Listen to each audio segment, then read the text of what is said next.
वजीर अफजाइश मवेशियान टी श्रीनिवास यादव ने गोशा महल, मलकपेट और कंटोनमेंट हलकों के तहत मंदिरों में बोनाला उस्तव के लिए माली इमदाद के चेक तकसीम किए। इस मौके पर मीडिया से बात करते हुए रियासती वजीर टी श्रीनिवास यादव ने मीडिया से बात करते हुए कहा कि तेलंगाना रियासत की तश्कील के बाद वजीर आला के चंद्रशेखर राव ने बोनाल को रियासती त्योहार करार दिया है। उन्होंने कहा कि आज बोनाल त्योहार पूरी दुनिया में फैल चुका है। रियासती वजीर ने कहा कि तेलंगाना वाहिद रियासत है जो प्राइवेट मंदिरों को माली इमदाद फराहम करती है। उन्होंने कहा कि इस माह की 16 तारीख को होने वाले पुराने शहर के बोनाल त्योहार के तमाम इंतजामात मुकम्मल कर लिए गए हैं। रियासती हुकूमत की जानिब से 26 मंदिरों को रेशम के कपड़े पेश किए जाते हैं। उन्होंने बताया कि इस बात का ख्याल रखा गया है कि बोनाल के मौके पर शिरकत करने वाले अकीदतमंदों को किसी किस्म की परेशानी का सामना न करना पड़े।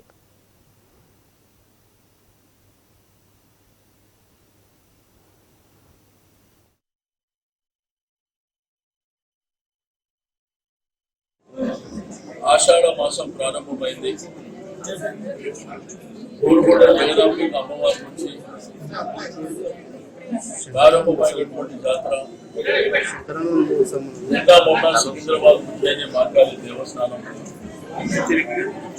మరి రేపు గోషామహల్, శాఖనవాడి, లాల్ బజార్, అల్వాల్ ప్రాంతంలో కూడా మరి రేపు ఈ యొక్క జాతర ఉంటుంది. అదే విధంగా ఈ సండే మండే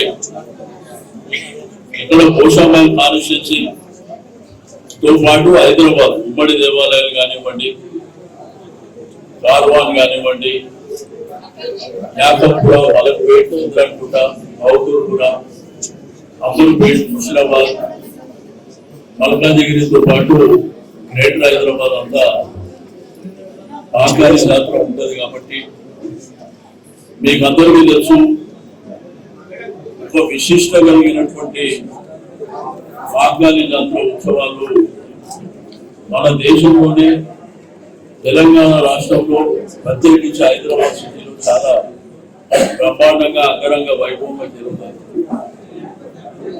అయితే 65 సంవత్సరాల నుంచి రాష్ట్ర పండుగగా అమలు చేయమని చెప్తే ఏ ప్రభుత్వం కూడా పట్టించుకోలేదు. 2014లో తెలంగాణ రాష్ట్రం ఏర్పాటైనాక గౌరవ ముఖ్యమంత్రి గారు కేసీఆర్ గారు స్టేట్ ఫెస్టివల్ కింద అమలు చేయడమే కాకుండా మరి అన్ని దేవాలయాలకు ఆర్థిక సాయం కూడా చేస్తున్నటువంటిది మనందరం చూస్తూ ఉన్నాం.